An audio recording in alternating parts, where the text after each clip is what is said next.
Shavua Tov. Vamos a ver de qué se trata hoy nuestro título, Ego descarrilado. Un ego que salió del carril. ¿El ego tiene un carril? Buena pregunta, ¿verdad? Muchas preguntas podemos hacer del ego. Tiene mala prensa, ¿no? Oh, esta persona tiene un ego muy grande. El otro día me reí mucho en la calle.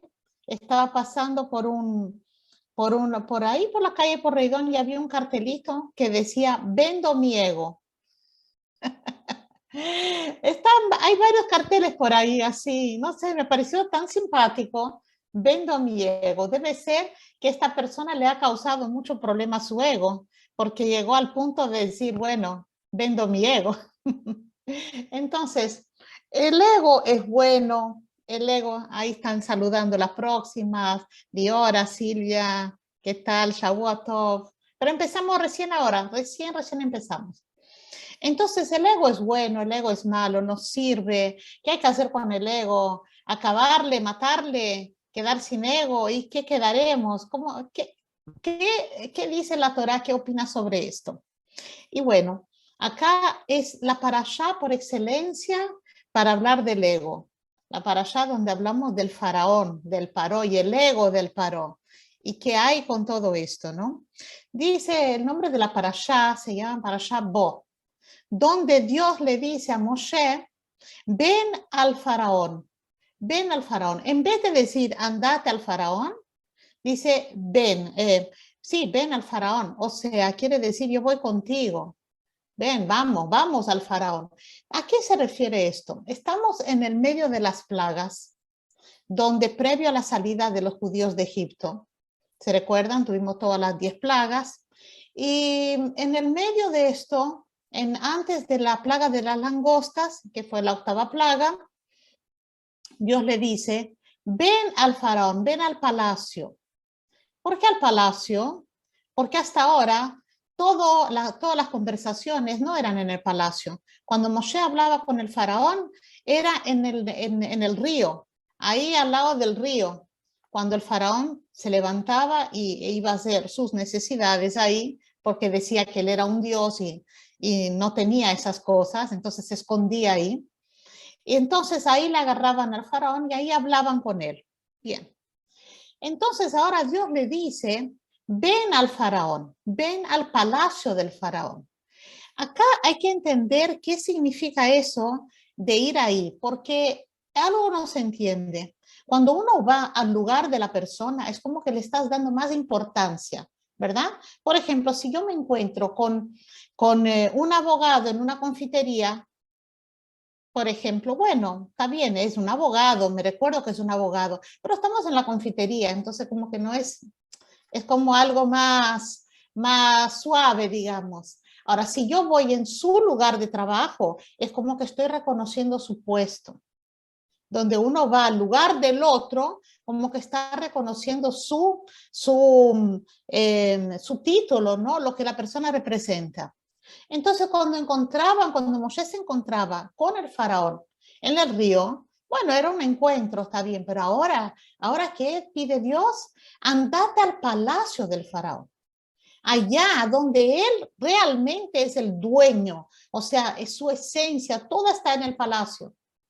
Y Moshe no entendía, ahora que estamos a punto de salir de Egipto, ¿verdad? Que estamos casi liberados, ahora voy a rendirle honores, ir a él como debajo de su, digamos, en su lugar, me voy a ir a su lugar, a su palacio. ¿Qué sentido tiene eso? Entonces, el nombre de esta parashá, normalmente el nombre refleja la esencia, que es la parte más importante, la esencia de la parashá. Y el nombre es Bo, quiere decir, vamos al palacio. ¿Por qué Dios le dice a Moshe, yo voy contigo? Porque Moshe tuvo miedo. ¿Cómo puede ser que Moshe tiene miedo? ¿Moshe tiene miedo de algo? Aparte que si Dios le dice a cualquier persona, andate a tal lugar, y vos sabés que es Dios mismo que está hablando contigo, ¿vas a tener miedo? No, no vas a tener miedo. Y más aún Moshe, que es mucho más elevado con nosotros, ¿cómo va a tener miedo de esto? Pero no es un miedo así como nosotros estamos pensando que tenía miedo de lo que le podía pasar.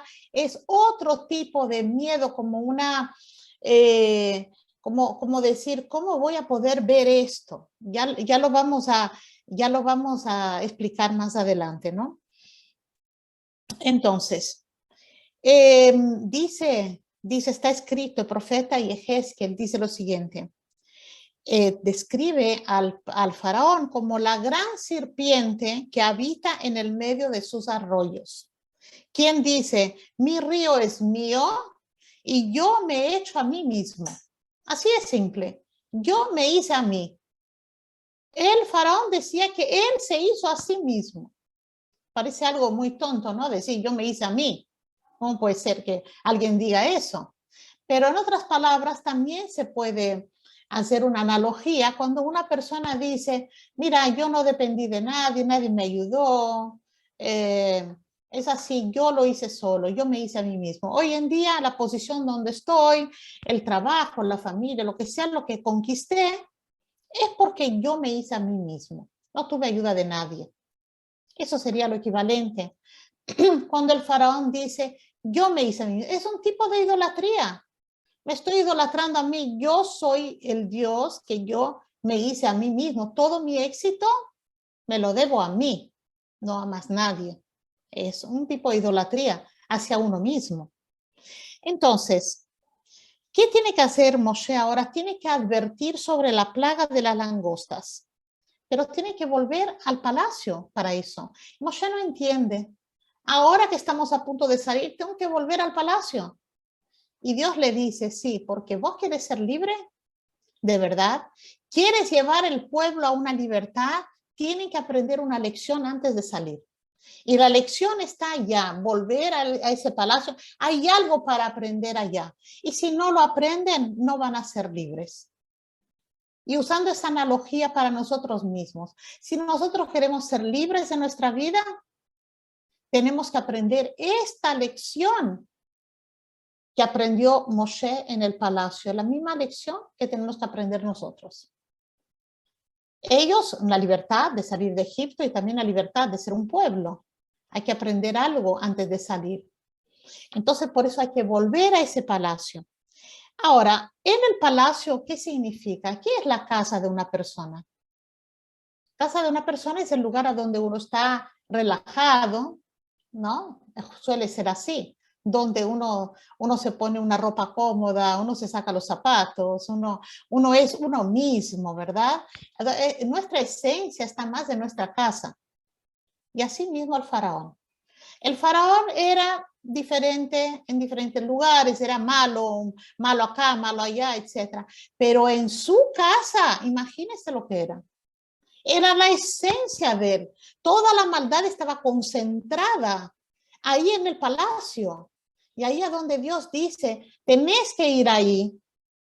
Y yo sé que tienes miedo de entrar ahí. Yo voy contigo, por eso vos, vamos, no andate, sino ven conmigo. Para que no te atemorices de eso que tienes temor, que no es un miedo que como el que conocemos nosotros. Ay, tengo miedo que me va a hacer daño. No, no es eso. Es un cierto temor a algo que tenía Moshe. Entonces, acá lo que va a ver es el ego descarrilado. Nuestro título se encuentra acá. El ego del faraón estaba descarrilado. ¿Qué viene a ser esto? La maldad del faraón, ¿cuál era? Promiscuidad, los cultos paganos, esclavización, tortura de millones de personas, bañarse con sangre de los niños degollados, lo aleno, cosas horribles. Pero la peor cosa que tenía, la peor maldad, ¿sabes cuál era? Dice la Torá, lo peor de todo era su egocentrismo, el ego de él. Bueno, podemos parar un poco la clase y pensar así. Bueno, yo entiendo, ¿cierto? Que el ego, tener un ego muy grande, fuera del lugar, no es una cosa muy linda, la persona tiene que refinarse, ok, pero comparar eso, decir que eso es peor que ser un asesino, que eso es peor que torturar, que eso es peor que la promiscuidad, ¿cómo puede ser eso? Sin embargo, dice eso, que el egocentrismo es peor que todo. ¿Por qué? ¿Cuál es la razón? La respuesta es porque es la raíz de todo el malo. De ahí viene el malo. Una vez que uno cree que todo está basado en su comprensión, toda mi vida gira alrededor de mí, de lo que yo entiendo, de lo que yo considero correcto y lo que yo considero que no es correcto, de lo que se debe, de lo que no se debe hacer, ¿sí? Todo lo defino yo, en base a lo que me gusta, lo que no me gusta, a lo que me da placer, lo que no me da placer, ¿sí? En base, es muy subjetivo. Entonces, ese egocentrismo es muy peligroso. No hay nadie arriba tuyo. Eres vos el centro de todo. Y en ese momento, cuando uno tiene tamaño egocentrismo, un ego tan grande, hace que las otras cosas surjan. Porque de repente matar no es es malo, pero depende en qué situación. Claro, no voy a matar a mi pueblo, puedo matar a otro pueblo. Robar, bueno, es tan malo robar, pero depende, si todos roban, tal vez no es tan malo. Entonces voy a encontrar muchas excusas para hacer lo que a mí me conviene, porque todo está basado en este ego, como yo veo las cosas, ¿no? Entonces, dice Rebe así, cuando yo considero que mi ser y mis necesidades son lo que definen lo que está correcto y lo que está incorrecto, su moralidad no tiene valor verdadero. Aunque yo haga algo que sea moral y bien, aunque tenga una bondad, pero esa bondad es basada en porque a mí me parece bueno ayudar a la gente pobre. Ok, pero esto es algo bueno, sí, es algo bueno, pero no es basado en que Dios dice que o es una cosa moral, ética, etc. No, es basado en mí, porque a mí me parece, hoy me parece así. Mañana tal vez piense diferente. Entonces dice Rebe que este es un verdadero, es subjetivo. Entonces puede un día no estar correcto. Hasta una persona, por ejemplo, con un enfermo puede decir, bueno, sugerir la eutanasia, que, que es desenchufar las máquinas, etcétera, donde una persona no va a vivir más. Y la Torah lo prohíbe. Entonces, no, pero es un bien para la persona. ¿Y qué es para vos el bien? ¿Quién determina lo que es el bien y lo que no es el bien? A ti te parece que es bueno, pero no necesariamente eso es bueno. Entonces, cuando uno basa sus decisiones en sí mismo, entonces puede llegar a cometer muchos errores. Entonces, sin embargo, cuando una persona hace el bien, aunque no tenga ganas, un bien que la Torah estipula, eso es bueno, pero no tiene ganas, pero ella está diciendo, hay algo que está por arriba de mí. No soy yo el que decide, no soy el que decide, no si eso es bueno o malo, hay algo arriba de mí, arriba de mi ego, de mi percepción, ¿ok? Entonces,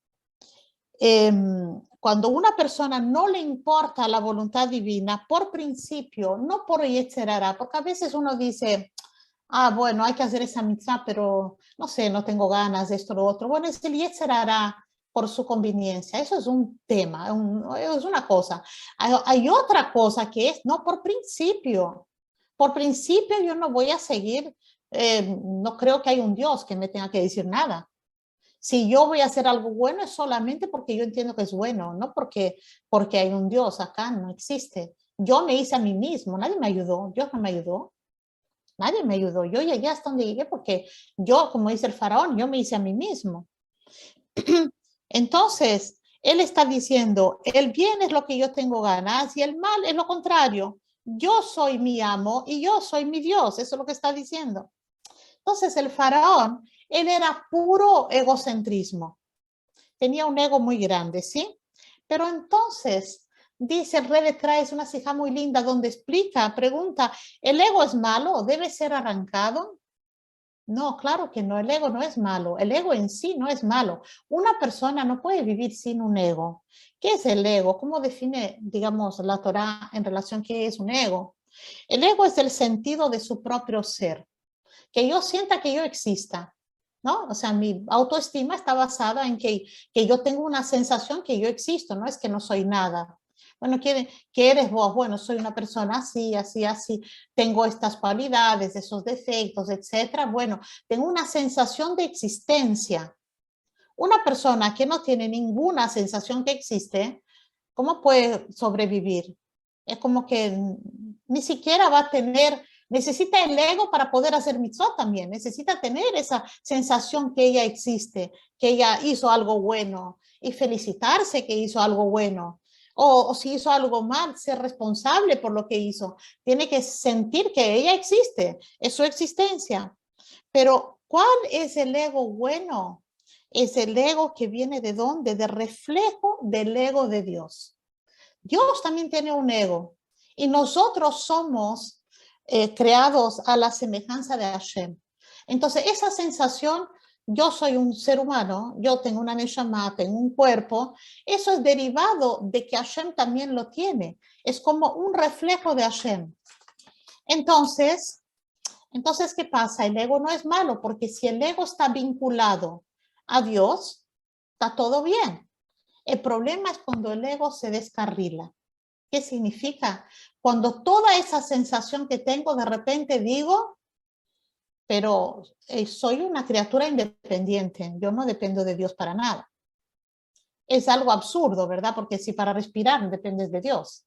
Pero uno vive en ese mundo, Dios hizo ese mundo que fuera de tal manera que uno pudiera llegar a esa conclusión y pensar que realmente no depende, ¿no? Hasta que no le vea un dolor de diente o lo alene un tsunami, algo que diga, no hay un Dios. Pero si no, mientras no viva, puede engañarse y puede pensar que realmente no hay un Dios, o si hay un Dios, está allá y yo soy independiente a este Dios, como que yo tengo una vida independiente, que no dependo de que Dios me haga vivir, ¿cierto? Entonces, eh, cuando uno sí reconoce que hay una auténtica existencia, pero ¿por qué? Porque somos creados a la semejanza de Hashem, ese es un ego bueno y positivo.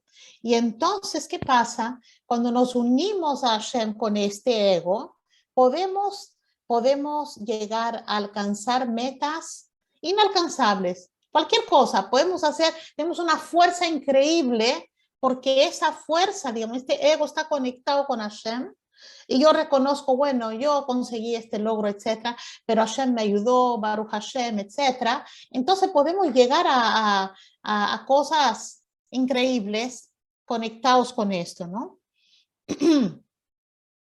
Entonces, cuando Hashem le dijo a Moshe, ven al faraón, Hashem le dijo a Moshe, él había visitado al faraón en otros lugares y él le conoció con varias manifestaciones. Por ejemplo, el faraón, el pagano, faraón, el opresor, el faraón, el malo, etcétera, pero nunca había visto la maldad, de dónde viene, la raíz de la maldad en el palacio. Como dijimos, en la casa uno es quien uno es, ¿no?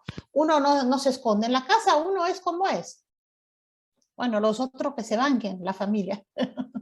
¿Verdad? Pero uno no puede, es cierto, en la casa uno se dice que el verdadero valor espiritual de una persona está con la gente más cercana, porque la gente de lejos uno pone una mejor cara, etcétera, pero la gente más cercana, al final eres quien eres, ¿no?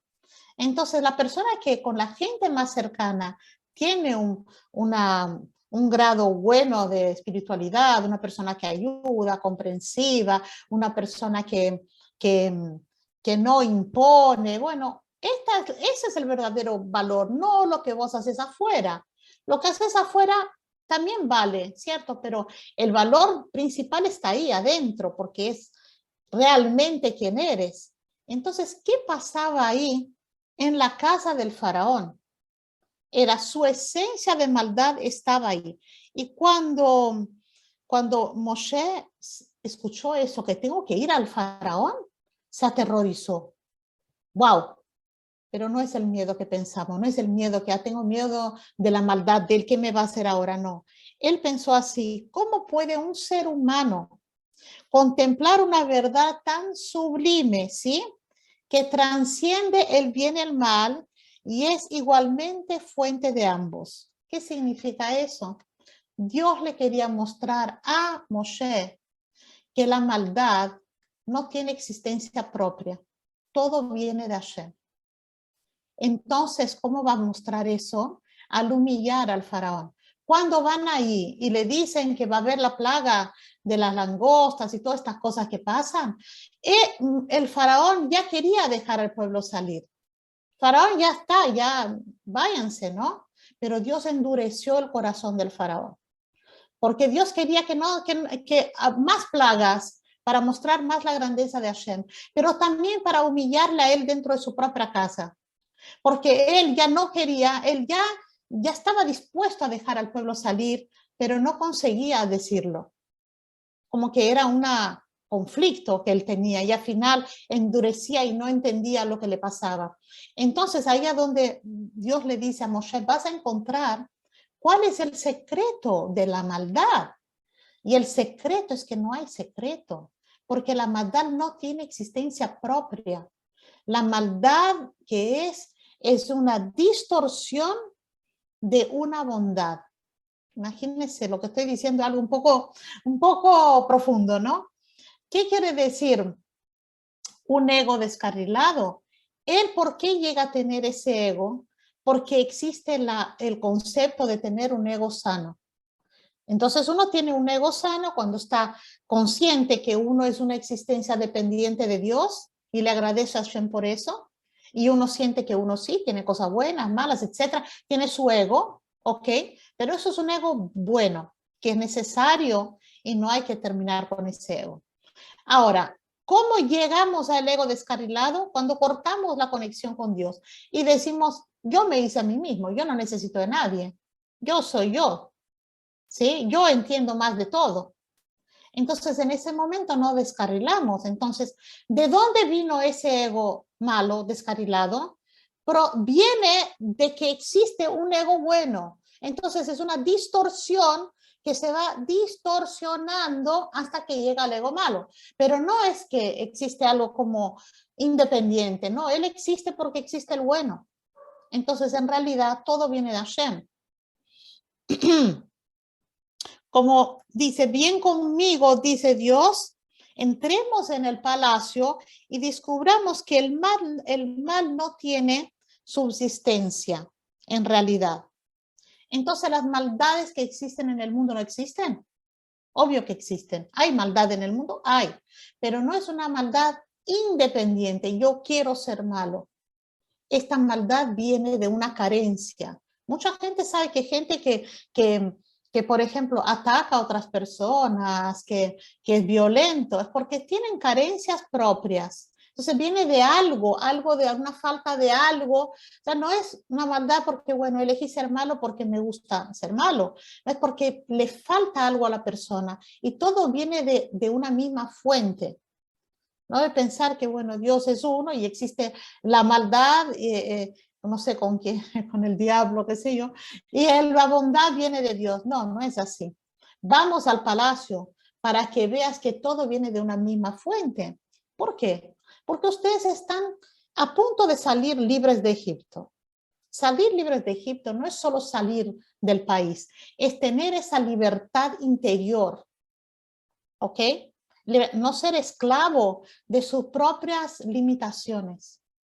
Entonces, si yo no sé esa lección, salgo de Egipto, cuando más adelante pase algo malo, entre comillas, algo que lo vemos como malo, voy a decir que ¿dónde está Dios? ¿Dónde está Dios? Y voy a tener problemas de emuná y voy a pensar que todo está mal, ¿verdad? No, ¿quieres ser libre de verdad? Aprende que el mal también viene de la misma fuente. El ego del faraón no vino porque el ego descarrilado, no porque él existe su propia existencia, no, porque hay un concepto de tener un ego bueno y de ahí vino la distorsión y llegó al ego malo. Entonces, ustedes quieren ser libres, entiendan que en realidad todo viene de Hashem. Busca cuál es el origen. Cuando algo te pasa, busca cuál es el origen. Es una manifestación distorsionada que de lo divino dentro del hombre. Y verás, dice que el secreto del mal es que en verdad no existe. No es que el mal no existe, hay muchas cosas malas, pero no existe independiente.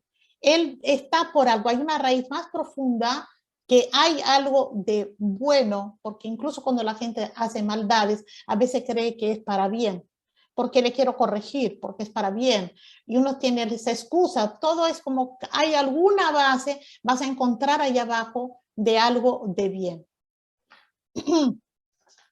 Y dice, cuando aprendas este secreto, ningún mal te derrotará jamás.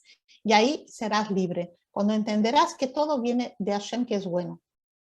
En el nivel personal, ¿no? Cuando una persona actúa mal con alguien, una persona actúa mal, viene alguien y es ofensivo, agresivo, ¿no? Violento, te dice cosas feas, ¿no? Esta persona está haciendo algo que podemos poner en categoría malo, ¿no? Pero vamos a utilizar esa regla que dijimos ahora. Si yo entiendo que esto malo de no es malo porque solo eligió, quiero ser bueno, no voy a ser malo. No, no es así. Ese malo tiene una esencia de bueno, hay una raíz ahí. Hay algo que le hace a esta persona ser así. Alguna necesidad no satisfecha. Esta persona, por ejemplo, tiene alguna necesidad básica, algo que le pasa en su vida, que está mal, y por eso reacciona y te habla mal. No es un mal independiente, ¿no? Porque si no, sería el caso de que personas felices actúen mal hacia otra gente. No, no existe eso. Personas que son sanas, felices, ¿sí? Personas bien con ellas mismas, en paz con ellas mismas, no actúan mal deliberadamente a otra persona. No existe eso. Siempre que alguien actúa mal con el otro, es porque hay una carencia, porque hay algo que le falta. Ella está mal, está proyectando eso, está mal con ella misma en realidad. Entonces, no tengas miedo de ese mal. Él te está atacando, pero no tengas miedo de este mal, porque este mal en verdad no existe. Hay algo por detrás de este mal. Hay alguien que dio hay un psicólogo, Marshall Rosenberg, sí, que él habla sobre comunicación no violenta. Y es muy interesante porque él habla de esto, y yo lo conecté un poquito acá con la Sijá, que él dice que cualquier cosa destructiva que un ser humano tenga que lo diga, ¿no? Que lo haga, cualquier actitud destructiva, la definición que él da es así, es una trágica manifestación de una necesidad no satisfecha. O sea, yo en vez de decir, me gustaría que me acompañes, por ejemplo, alguien le dice, al marido le dice a la esposa, me gustaría que me acompañes a tal lugar, ¿no? Bueno, la esposa no llegó a tiempo, por ejemplo, ¿no? Esta vez estamos haciendo al revés, que la esposa tiene el problema. Bueno, entonces ella no llegó a tiempo y él le dolió que ella no llegó a tiempo. Entonces dice, ¿qué pasa? Porque nunca me escuchás, eres una desconsiderada. Es una trágica manifestación de una necesidad que no es satisfecha, porque su necesidad era que ella le acompañara. Él no supo expresarse bien. Él debía decir, mira, me duele mucho que no llegaste a tiempo, yo necesitaba que vinieras conmigo, por eso te pedí. Esa sería una manifestación acertada, no violenta. Pero ¿qué hizo? Le dijo, eres una desconsiderada, nunca me escuchas, etc. Entonces, esa maldad que uno diría, mira qué malo, no tengas miedo de esa maldad. Es una cosa que viene de lo bueno. Lo bueno que era que él quería que ella le acompañara. Si vamos a tamizar, ¿no? Ese malo, ¿qué es lo que va a sobrar ahí? Es que quería, wow, si él fuera un poco más vulnerable, podía decir, mira, me dolió porque la verdad necesitaba que me acompañaras. Pero la gente no muestra su vulnerabilidad, ¿no? En general. Entonces le ataca al otro, le pone la culpa al otro, pero en realidad es la necesidad de él, era del marido la necesidad. Por eso él pensó, bueno, ella no es considerada, pero la necesidad de quién era de él. Sin acá tratar de juzgar quién tiene la razón. Solo estamos hablando cómo se expresa. Entonces, cuando uno ve algo malo, ese malo hay que saber que no es un malo así, que viene así como regalo, es una consecuencia de algo, fue descarrilado, fue distorsionado, era bueno, mira, primero él era bueno, quiero que me acompañes, por favor, me gustaría que me acompañes. Como ella no vino, ay, porque eres de considerada, etcétera. Entonces, mira cómo se distorsionó. Primero era un pedido y ahora ya es un reclamo violento. Entonces fue distorsionado. La raíz en verdad era una raíz buena. Entonces, hablando un poco entonces del ego, porque también tenemos que pulir ese ego. No solo decir, bueno, que él es, que saber que estamos conectados con Hashem no es suficiente. Todavía hay que hacer un trabajo con el ego. Entonces vamos a hacer una comparación acá. Cuando Dios le dice que nos dice que nos va a dar la tierra que no es como la de Egipto, porque en esa tierra hay lluvia. ¿Y qué es lluvia? Lluvia, la tierra de Eres Israel tiene lluvia porque lluvia es el vapor, ¿no? Del calor que sube y baja como lluvia. Es como la relación de la gente con Dios. Entonces nosotros hacemos tefilá, ¿sí? Hacemos mitzvot, sube ese calor arriba y tiene que bajar en forma de brajot, ¿no? En forma de bendición. Yo le pido a Hashem, hago cosas buenas y que quiero que eso baje, que Dios me haga la correspondencia, ¿no? De reciprocidad, que me baje eso en forma de ¿qué? De brajot, de bendiciones. Ocurre que el suelo tiene que estar trabajado para que la lluvia tenga efecto, ¿no? Si el suelo tiene que, por ahí hay piedras, está sucio, hay que limpiar ese terreno para que esta lluvia pueda tener efecto fructífero en el terreno, ¿no? Y se pueda plantar, etc. ¿Cuál es la analogía acá? Nosotros pedimos a Hashem brajot, pero yo tengo que pulir mi ego, que es como limpiar la tierra. Tengo que pulir mi ego y poder recibir, porque de repente mi ego es muy, muy descarrilado. Entonces va a venir hice mitzvot, hice tefilá y todo eso, pero no voy a poder recibir esa lluvia, esas bendiciones. ¿Por qué? Porque el ego está sin ser trabajado, como la tierra que tiene que ser trabajada. Por eso, esta es otra enseñanza, de que por eso Moshe tenía que ir al palacio para desterrar el mal, ese mal del faraón, sacarlo, humillarlo y desterrarlo. Entonces, dice Rebe, dice así, pero ¿por qué? ¿Por qué había que desterrar? ¿No es suficiente que una persona haga el bien? Ponele, una persona quiere tener una buena vida, ser una buena persona, un buen judío, etc. Bueno, anda a hacer cosas buenas, ayuda a la gente, hacer mitzvot, hacer cosas buenas. ¿Para qué tienes que lidiar con lo malo? Pone foco en lo bueno, no es suficiente. Y lo malo, olvídate de lo malo. Entonces, dice Rebe, dice así, hay gente que piensa que en la vida hay que solo mirar adelante y hacer el bueno, pero también hay que tener un momento donde uno tiene que erradicar, sacar el mal de la raíz para que no vuelva a crecer. ¿Cuál es digamos, por qué, de dónde sabemos eso? Cuando dice, ven al paró, o sea, vamos a sacar el mal de la raíz y así vas a tener la libertad. Entonces, ¿cómo es que uno saca ese mal en nuestra vida, no? ¿Cómo uno puede sacar ese mal que uno tiene del ego? ¿Cómo uno puede sacar? Primero hay que identificarlo. Es un deseo primario que uno tiene, que es la arrogancia, es el ego que uno puede decir, bueno, todo es de Hashem, pero somos muy talentosos en poder hacer ambas cosas.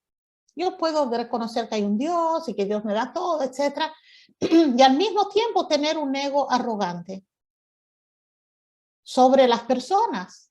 Por ejemplo, yo sé lo que vos tienes que hacer, haceme caso, vos callaste la boca, vos haces, ¿entendés? Esto es como un ego descarrilado también.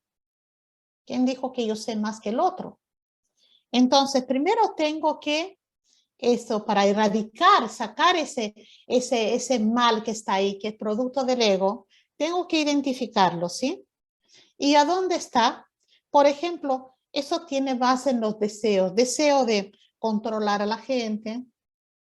Una buena pregunta para hacer después de la clase. ¿Quién tiene deseo de control? Todos tenemos un poco, ¿no? Pero algunos más que otros.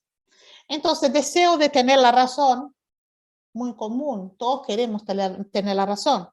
Deseo de imponerse, deseo de criticar. Son deseos para minimizar al otro. Yo te voy a decir cómo son las cosas, ¿sí?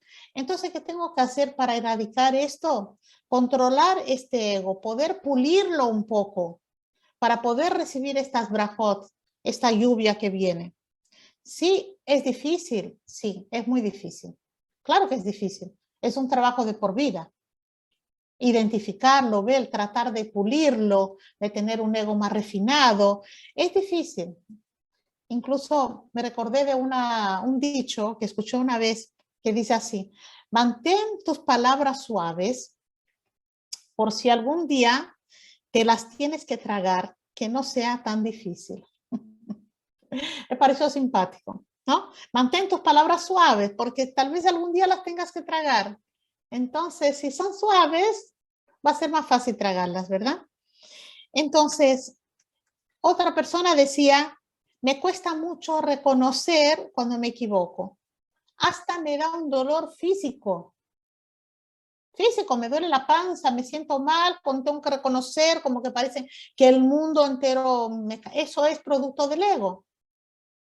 Tal vez por eso el cartelito que dije al principio de la clase, ¿no? Que vi escrito, vendo mi ego. Capaz que le da tanto problema que dice, bueno, lo vendo. Pero esa no es la idea. La idea es mantener ese ego bueno, pero saludable, que nos da origen a una buena autoestima, que tiene que ver con el reflejo del ego de Hashem. Y por final, vamos a terminar con una enseñanza de las langostas. Las langostas que vinieron y que terminaron con todo lo que el granizo no había hecho, las langostas fue un desastre, ¿no? Hay un libro que no sé si lo tienen, el Midrash dice, donde hay todos los detalles de todas las plagas, es súper interesante. Les recomiendo que lo compren. Entonces, habla de las langostas, lo terrible que fue. Habla el doctor Tversky, paz descanse, cuenta una enseñanza de las langostas para nosotros. Las langostas son unos bichos, ¿no? Que crecen de una manera diferente. Ellas crecen primero por adentro, tienen un caparazón, ¿verdad? Pero primero crecen por adentro hasta el punto que ya no pueden más crecer, causa un dolor y ahí rompen el caparazón. Y después se arma un caparazón nuevo. Entonces, este caparazón, él sugiere que es como las limitaciones de la persona. Vos quieres salir del Egipto personal, romper tus limitaciones, ser una persona con más posibilidades, ¿sí? Más libre, tienes que trabajar por adentro, como la langosta. Trabajar por adentro hasta el punto que esto puede llegar a romper tu status quo, ¿verdad? Tu límite, yo hago hasta acá, y poder generar una nueva posibilidad. Esta, digamos, es la enseñanza que nos trae la langosta para nosotros. Y este trabajo es hecho cuando estamos hablando sobre el ego, que el ego, saber que el ego es bueno, no es malo, que un ego que tiene que ver con una conexión con Hashem, ¿sí? Saber que uno tiene que pulir ese ego y detectarlo, estar en sintonía. Por ahí uno se equivoca, pero por lo menos uno se da cuenta. Si uno se da cuenta, ya vale. Entonces uno se da cuenta, ay, mira, ¿para qué dije tal cosa? ¿Por qué estoy tratando de controlar? ¿Por qué estoy tratando de eso? Es ser mi ego quiere todo así. ¿no? Soltar un poco, soltar. El soltar quiere decir pulir un poco nuestro ego. Preguntar al otro, ¿cuál es tu opinión? ¿Qué te parece? ¿Qué opinas? El otro existe también. Cuando el ego es muy grande, uno no puede ni ver al otro. Es como la enseñanza también de la oscuridad. La oscuridad duró 6 días. Todas las plagas duraron 7, ¿no? Pero la oscuridad duró 6. Y el 7º Dios estaba reservando para la salida de Egipto, cuando los egipcios vinieron a correr atrás de nosotros, le dio un día de oscuridad. Pero bueno, en un punto la oscuridad fue tan oscura, que se dice que no pudieron moverse. La oscuridad les hizo que los egipcios tampoco pudieran moverse, se quedaron como estatuas.